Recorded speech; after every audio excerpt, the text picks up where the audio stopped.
Right.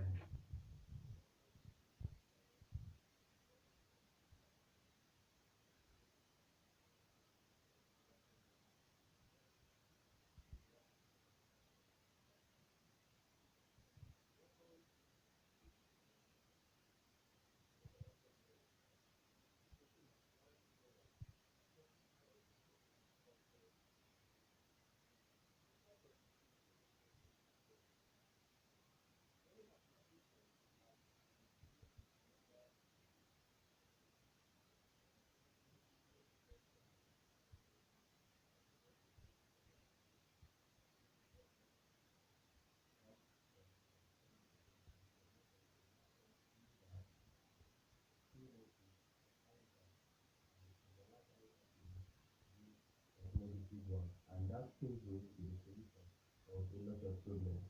You can reach that more online, but we are going straight to the calculation. By what was given, -32,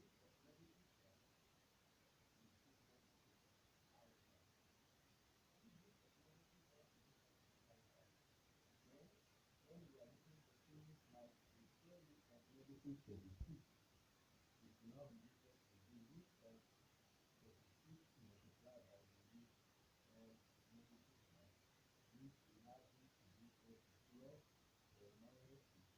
And remember, the root of -1 is iota.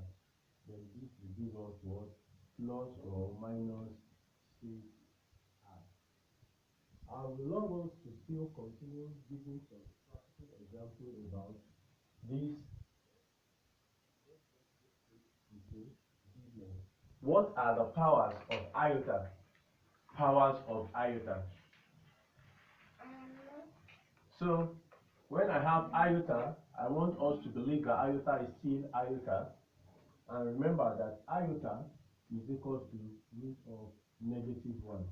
So then when we have iota squared, we have it to be equals to the root of -1, which will give us -1. When we have iota cube, it will give us iota multiplied by iota multiplied by iota. These two will give us iota squared times iota, which is equals to -1 multiplied by iota, which is equals to negative iota. Then when we have iota raised to the power of 4, it will give us iota squared multiplied by iota squared, which is equals to -1 times -1, which is equals to 1. So we can see that I raised to the power of 1 is I raised to the power of 2 is equals to -1, I raised to the power of 3 is equals to negative I mean I raised to the power of 2 is equals to -1, I raised to the power of 3 is equals to negative I, then I raised to the power of 4 will give us 1. I raised to the power of 5 can be written according to the law of indices as I raised to the power of 4 multiplied by I, which eventually will give us 1 multiplied by I, and which will give us I. So we take I raised to the power of 6, which will give us I raised to the power of 4 multiplied by I raised to the power of 2, which is equals to I raised to the power of 4 is 1. I raised to the power of 2 is -1, which is 1 multiplied by -1. This is equals to -1. That is I raised to the power of 6. I raised to the power of 7 will have it to be equal to I raised to the power of 4 multiplied by I raised to the power of 3, which is equals to 1 multiplied by I raised to the power of 3, which is -I. Final answer is equals to -I. When we look at it, we'll see that it's repeated set of numbers. I raised to the power of 1 is the same thing as I raised to the power of 5. I raised to the power of 2 is I raised to the power of 6. I raised to the power of 3 is I raised to the power of 7. I raised to the power of 4 will give us the same thing as I raised to the power of 8. So because of this repetition, we can know what I raised to the power of, irrespective of the natural number. So when we have I raised to the power of any natural number, let's say n, where n is element of natural number, then to get the modulus of I in boolean, then we solve I, the n in modulo 4. Then the answer will give us n modulo 4. So example, if I want to find I raised to the power of 7, this will give me, it implies that I have to find 7 modulo 4. 7 in modulo 4 will give me what?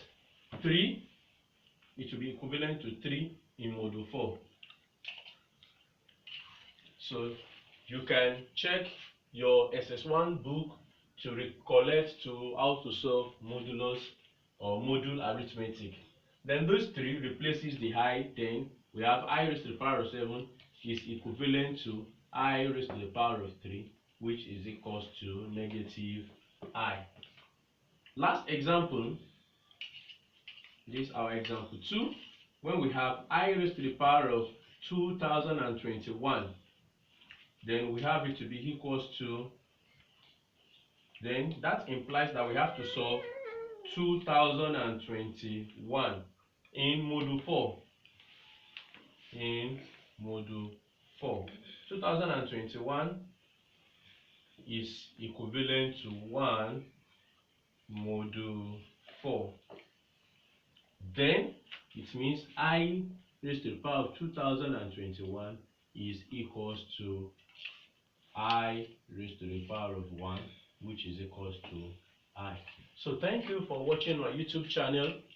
In the next video, I'll be talking about I raised to the power of negative integers.